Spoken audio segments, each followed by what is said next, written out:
Hello, welcome now to Lecture 10 in our continuing series on Prajnaparamita. Today we're going to deal with an aspect of culture which shows up in the Prajnaparamita, and we're going to consider exactly perhaps how that writing issue, the issue of writing, played a role in Buddhism, but that Buddhism played a role in the way in which writing developed. So I'm going to give a little review of writing itself, just to make sure we're all on the same page.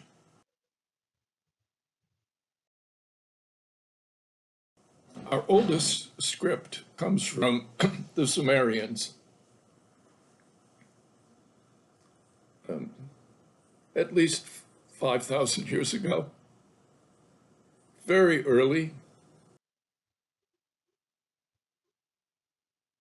And the issue that we face when we look back at the Sumerian script is that for it to be the first writing, it was incredibly sophisticated. If you look at the center thing, you will see that basically, by the time this particular clay tablet was made, writing had been turned on its side. If you took those same images and turned them back to the left, that would have been the original way that writing was done.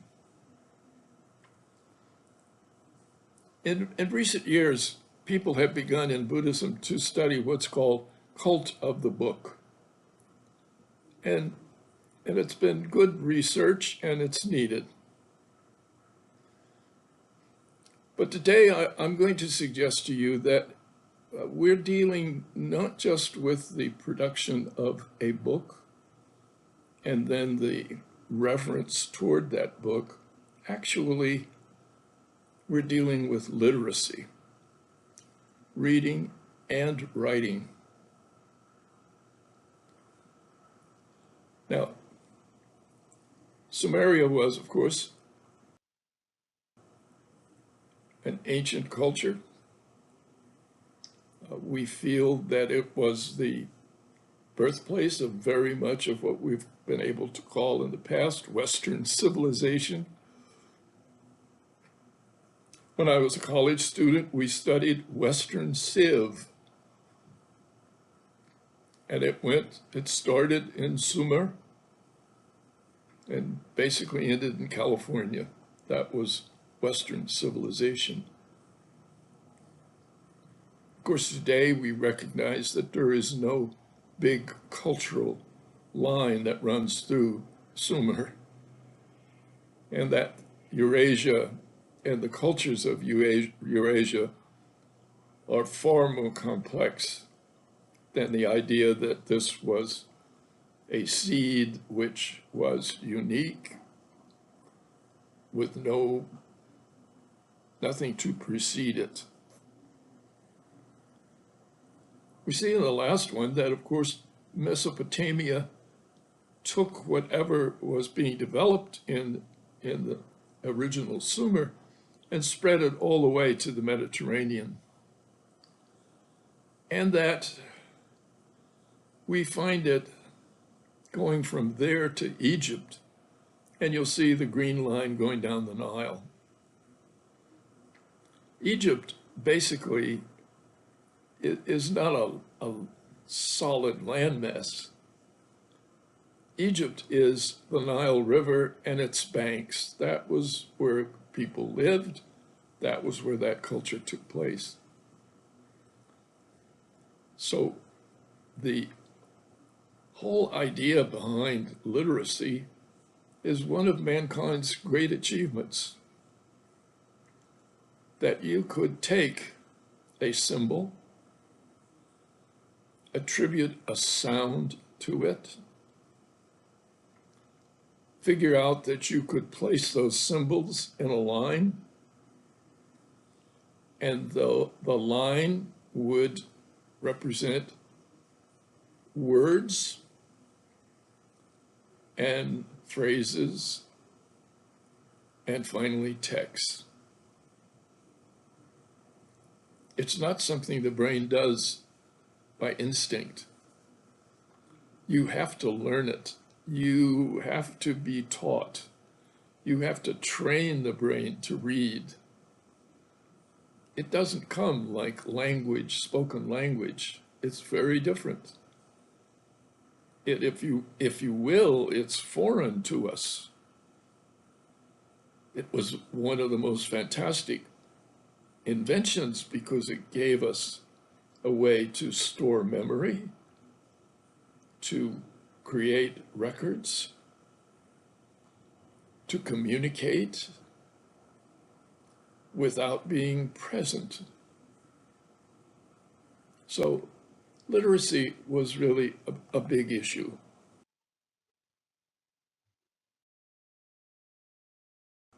As I said, from Sumer, the idea of literacy spread down the Nile.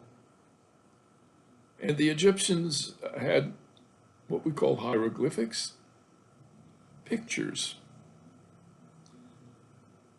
And at first, nobody could read it. Everybody looked at the pictures, and the first idea they had was, these pictures must tell a story. It is a story about birds, and the birds are doing something with the snake, and at first people tried to look at it as a story narrative until finally they came to the realization that this was in essence an alphabet, that these, like the snake, was used because of the way it was pronounced. It gave an ability to create something which people would pronounce j.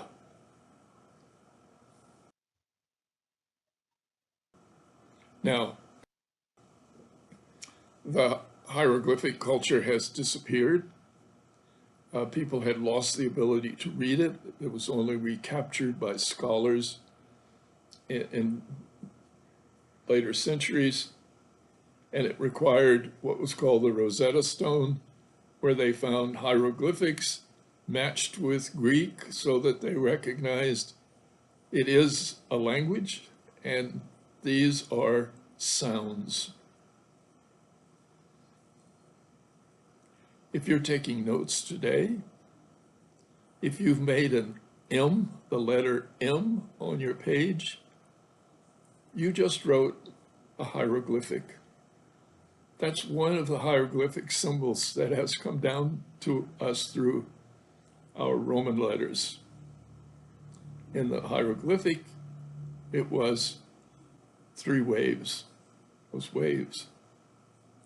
So hieroglyphics, the same thing was true. There are 3 basic literacies in the world. One was the Sumerian, and it spread. The other was Chinese, in which its symbols had both meaning and sound associated with them, so that you have to learn every single character to get the meaning. You cannot just string together, normally you can't string together a bunch of Chinese characters and by sounding them out necessarily get the meaning that you want. The meaning is in the picture, in the logo itself. The other was in the New World, the Mayans. It took a while before people could recognize that the Mayans had an alphabet. They had these incredible circular, patterned carvings, and people believed at first that they were calendars. It was one woman in Texas, scholar, who began to say to even the biggest of the scholars, "You're wrong. These are not just calendars. They are actually text. And these carvings are symbols that have sound. And when we identify the sound of them, we will be able to construct what the picture is really about." They laughed at her. She was scoffed. She was publicly harangued by the experts at one point, and they all had to eat their words, apologize to her, and say, "You're right. This is an alphabet. It's not a calendar." So literacy has come to us slowly and in only 3 major sites.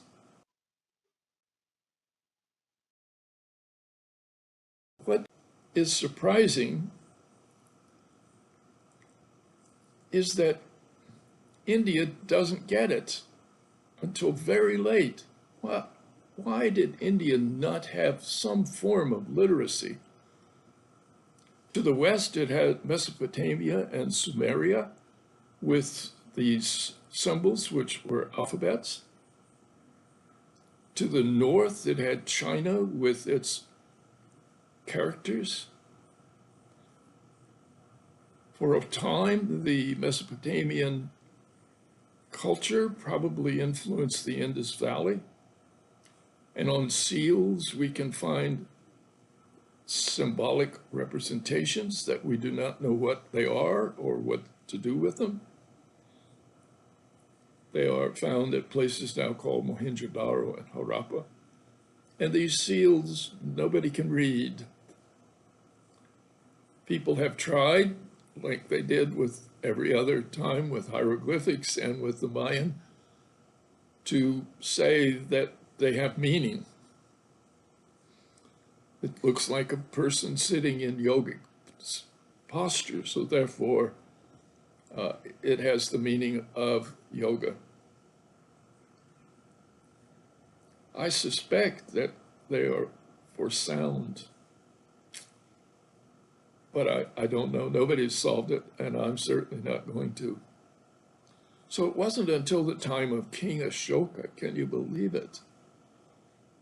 It wasn't until the earliest, sometime around the 4th century BC,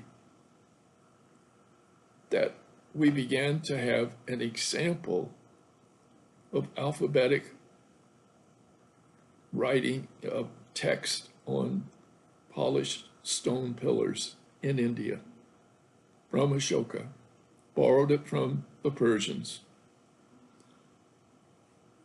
so that the alphabet from Sumer is what arrived finally in India, but very late.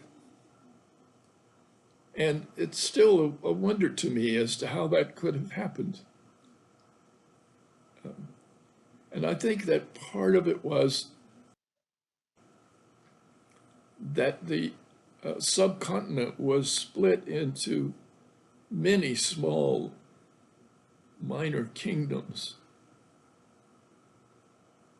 And consequently, these kingdoms had no real way to relate to the broader culture of the empires farther to the west or to the north of them until the time of Ashoka's family, when they in fact formed an empire, and Ashoka inherited that empire, and he consequently brought literacy into India.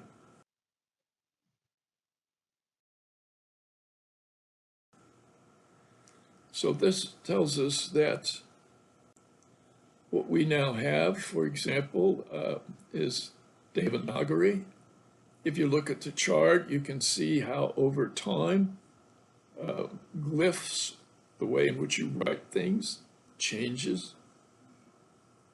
In the inset, you have the Gilgit manuscript, the Buddhist Prajnaparamita text. These are among our oldest existing full texts for the Prajnaparamita. The use of Brahmi and script, as it's called, which would eventually lead to what we now have in modern day Devanagari, was an example of how the Buddhist tradition was using literacy. And literacy was in the Prajnaparamita. So I just point this out roughly. The story of writing and literacy is so fascinating. I hope you'll take some time and really look into it for yourself and learn about it, because when the Prajnaparamita text in India for the first time spoke about reading, that was an enormous moment in Indian history. That literacy is not just something which a king shows how up to date he is by making images on pillars like the empire next door. We're not sure if there was enough literacy in India that other than a very, very small group of people could decipher them. But with the Prajnaparamita, for the first time, we began to have in India what I would say is public literacy, at least recorded, some reference to it. Now, most literacy is always associated with trade. And traders need records. The Sumerian texts that we've looked at were mainly business records, dull as dishwater. 15 camels, 4 sheep, 2 bags of wheat. And thousands of these have been found, but that was what was important. It seems to me that the people who really needed literacy were maritime merchants with their huge cargoes. And the oldest text that we have, first century text that refers to the maritime trade, was written in Greek, but was written about India and about shipping goods from India. So once again, the fact that the Prajnaparamita text, number one, are not business documents, and they are literacy for a wide range of people, is greatly significant.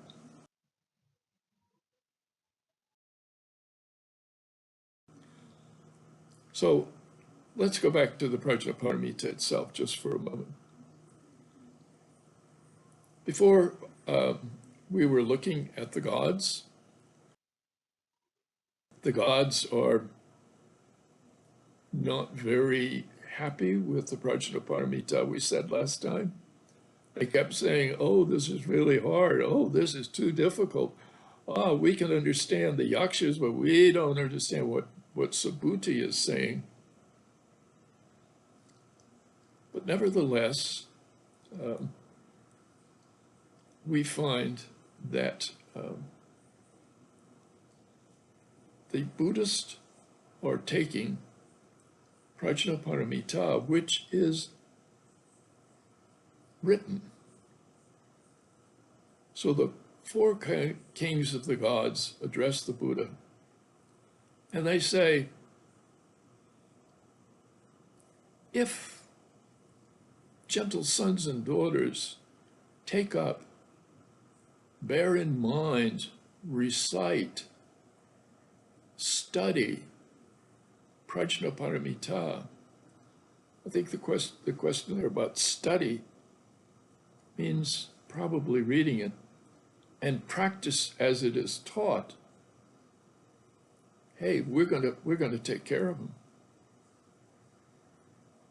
Now Shakra addressed the Buddha and said, "O world-honored ones, any son or daughter who takes up this text, bears it in mind, recites it, and studies Prajnaparamita, I will safeguard and attend to them." So if literacy is meant in this passage, the gods were recognizing literacy and saying it's a good thing.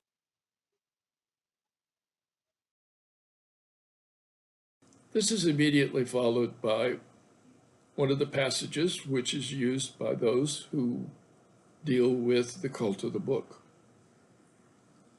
If gentle sons and daughters make offerings to the text, the text of the Prajnaparamita Sutra, respect, venerate, and praise it, take superior things, flowers, perfumes, balms, aromatic powders, clothing, robes, and penance, and give them in offering, their merit will be even greater than those who do other acts of merit-making. This is a significant moment. As I said, you can use this for the cult of the book, but I think you can also use it for literacy. That is, literacy says it's not just the physical object of what's written down, it's the fact that you can read it, you can recite from it, you can use it to keep a record of the text, that therefore the text of Prajnaparamita is the result of literacy.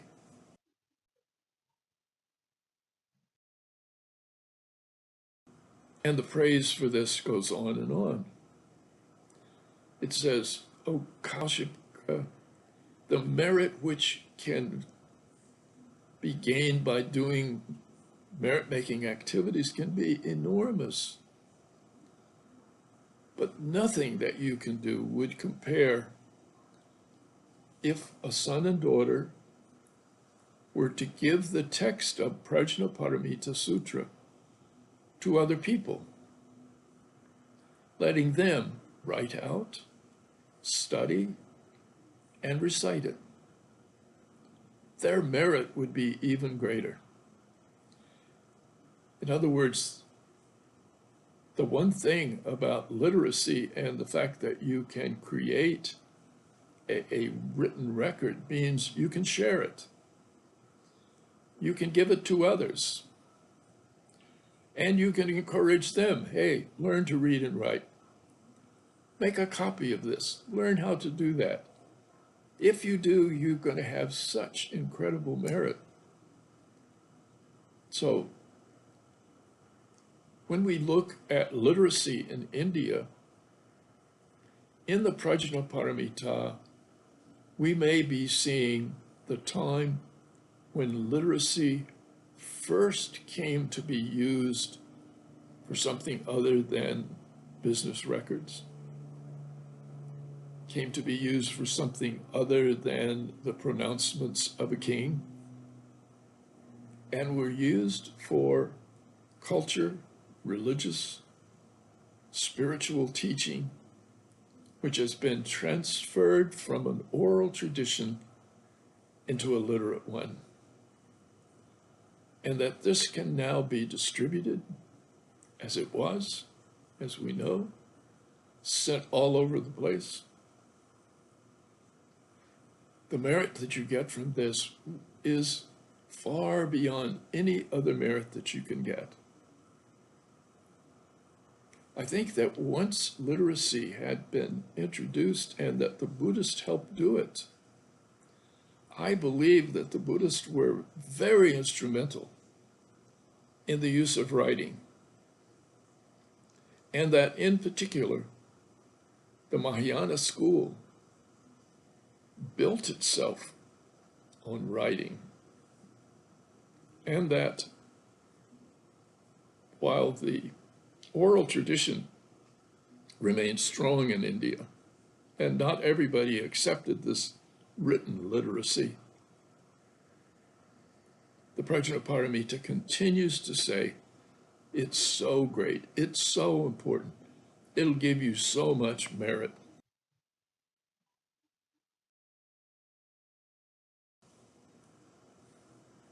So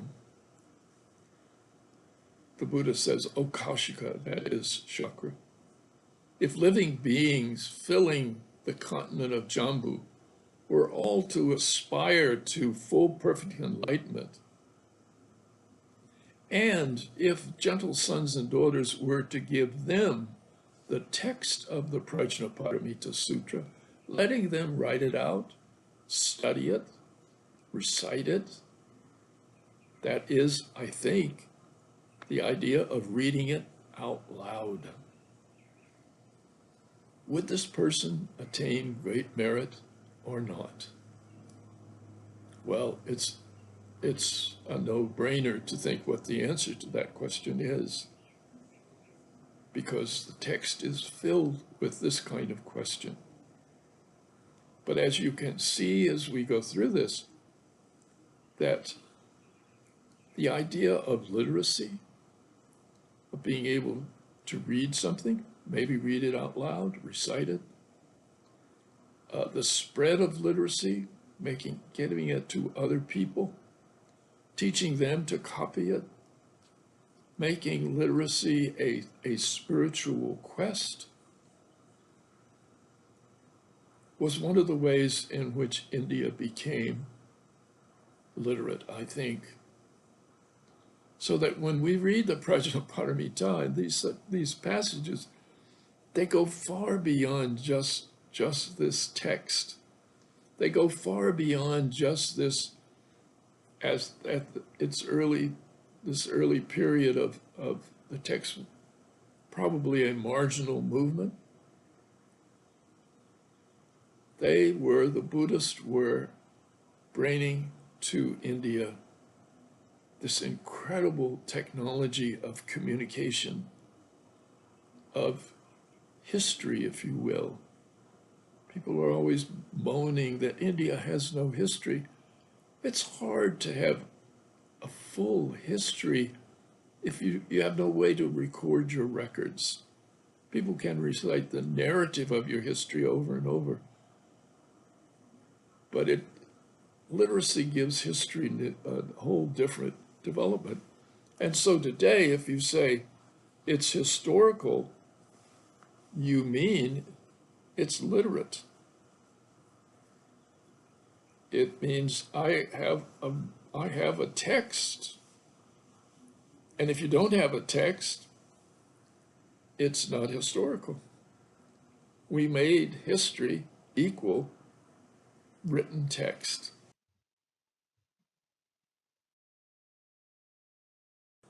O Subhuti, by analogy, it is like a newly born calf who is not to be separated from its mother. The Bodhisattva is likewise, on hearing the profound Prajnaparamita, the Bodhisattva is not to be separated from the teacher of this Dharma for as long as they are reciting, studying, and copying out Prajnaparamita, so that once again, the mother image in the Prajnaparamita comes to the fore with this metaphor that a bodhisattva and the Prajnaparamita, the written form of Prajnaparamita, it's like a calf totally dependent on its mother. It can't go very far away from the mother because it has no food. So, and of course in India where the cow is so important, that this metaphor was very meaningful to them. And it was saying that written Prajnaparamita and the Bodhisattva are intimately tied together, and it's hard to separate them.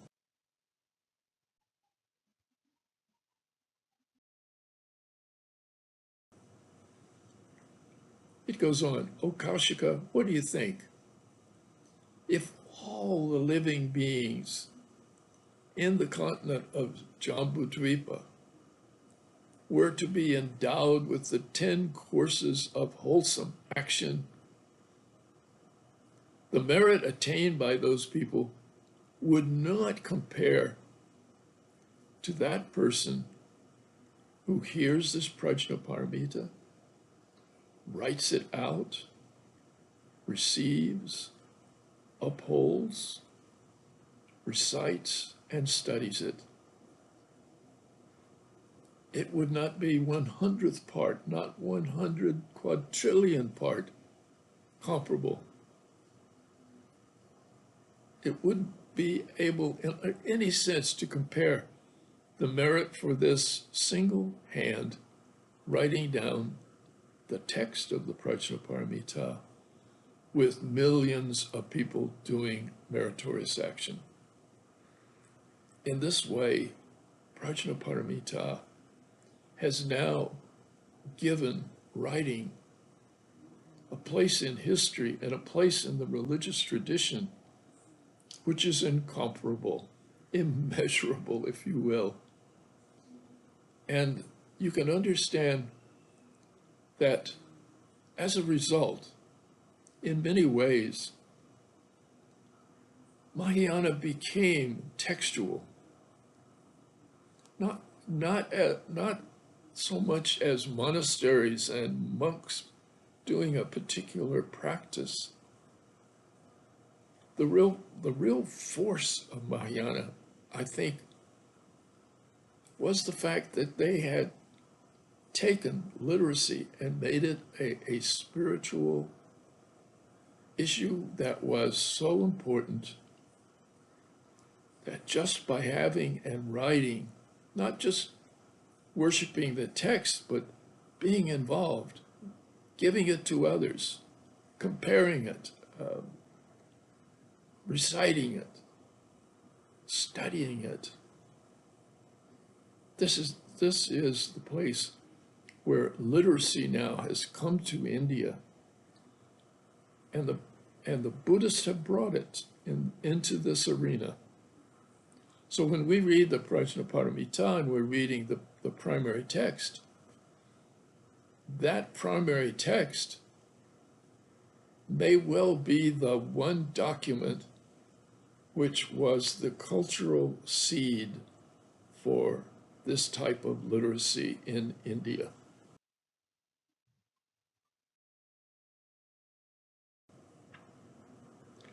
So then comes in the Prajnaparamita, as we know, the story is that when the first council occurred, Ananda is shown here on the right side of the Buddha with his shaven head. Ananda was the one who recited for the first council, because at that time we don't have any indication of literacy. It had to be recitation. It had to be memory. It had to be put in people's memory. People had to practice. People had to figure out how to maintain a teaching that was oral. Very difficult to do. They did it. The Indians had already perfected it with the Rig Veda. They had been able to keep the content of the Rig Veda in place for many centuries, just orally. So you can do that. But now, the question is, when the first council says, Ananda, you are the one who heard it all, please recite it. So in the Prajnaparamita, they have to recognize this, and the Buddha turns to Ananda and says, Ananda, I now entrust this to you. O Ananda, of all the Dharma that I have taught, if all that you have received you were to forget and lose, except from the Prajnaparamita, that would be a minor thing. All the other stuff I've taught, just let it go.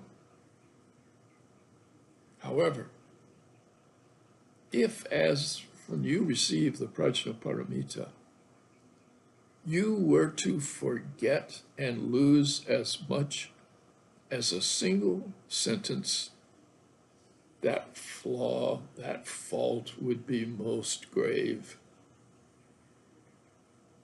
Therefore, Ananda, I entrust Prajnaparamita to you. Now this seems to imply oral. And what we have in the actual Prajnaparamita text is that whatever the oral tradition of it was, the fact that they were aware of reading and writing and copying and distributing and teaching others to do it, says that the Prajnaparamita became entrusted to the written word. And it's been there ever since. So when you're reading Prajnaparamita, this primary text, you may be seeing what was happening in India when a major cultural shift was taking place, and reading and writing and literacy was being brought in as one of the primary cultural, spiritual, and intellectual gifts that could bring such huge merit. So I hope you're glad that you're reading Prajnaparamita. The merit that you're going to gain by thinking about it and reading it, you are now can be assured, is very great. So if you're having a bad day, you might just say, all right, maybe I should just sit down and copy out one sentence of the Prajnaparamita and be like those people in the past who said, this writing thing, it's big, it's important, and it works.